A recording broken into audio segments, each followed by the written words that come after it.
The Sumerian-speaking people settled in the land they called Sumer, in a region of the Fertile Crescent that lay along the southern portions of the valley of the Euphrates and Tigris rivers.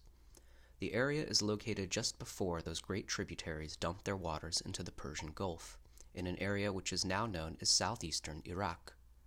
The Greeks later called the area Mesopotamia, meaning between the rivers.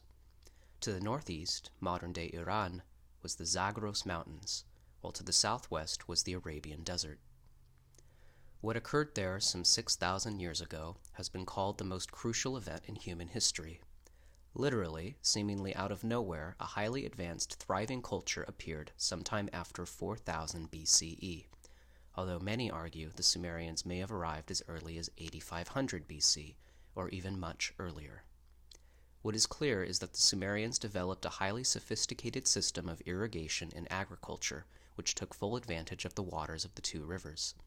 They quickly established magnificent cities, advanced governing laws, and a written language. The Sumerian language itself has been an enigma to linguists and scholars ever since the first tablets of the ancient language were rediscovered in the 19th century. It bears no relation to ancient Arabic, Assyrian, Canaanite, Egyptian, Indian, Jewish, Persian, or Phoenician, nor to any language from contemporaneous African, Asian, or European dialects. The Sumerian language is the oldest sophisticated form of writing in existence, and dates from at least 3400 BCE. These early writings, however, are neither crude nor primitive, and no other source has been identified as to where it might have been developed. As Lawrence Gardner says in his Genesis of the Grail Knights, it appeared in a complete and composite form as if from another world, in the style known as cuneiform, wedge-shaped. There are now tens of thousands of clay tablets and cylinder seals containing Sumerian texts describing everything from taxation and administrative records to essays and literature. It is a unique phenomenon. The most intriguing aspect of the Sumerians is their arrival on the scene with all of these attributes of civilization already formulated in what they termed the Me.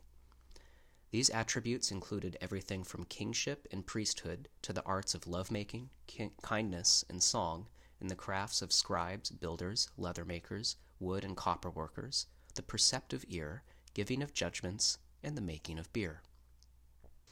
The Sumerian culture also included Sumerian ethics, which were a quantum leap above anything known before, and in many ways definitely superior to modern-day morality. Fundamental to anything regarding the Sumerians are their gods and goddesses, whom as a group they called the Anunnaki, which meant literally those from heaven to earth came. As in any later pantheon, the Anunnaki consisted of a number of very different personalities that clashed with each other often and in an enormous variety of ways. While their very distinct personalities can be used to establish archetypes, all of the evidence suggests that the Anunnaki were historical figures and not mythological. The Sumerian family tree, in fact, distinguishes between the gods and goddesses who were born on the earth, that is, the new generation, and those who were born in heaven. The Sumerian texts also describe the epic of creation, of which the biblical Genesis is a condensed Reader's Digest version, as well as a continuing semi-sibling rivalry between Enki and Enlil, their offspring, and those humans who voluntarily or otherwise began the process of choosing sides. Sumerian wisdom was also prevalent at an early stage, the so-called father of mankind, Enki, being noted as extremely wise. Some examples of their advanced forethoughts can be derived from these sayings. In a city that has no watchdogs, the fox is the overseer.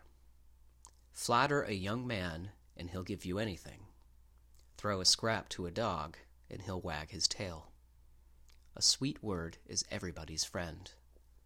If you take the field of an enemy, the enemy will come and take your field. Conceiving is nice. Pregnancy is irksome. For a man's pleasure there is marriage. On thinking it over, there is divorce.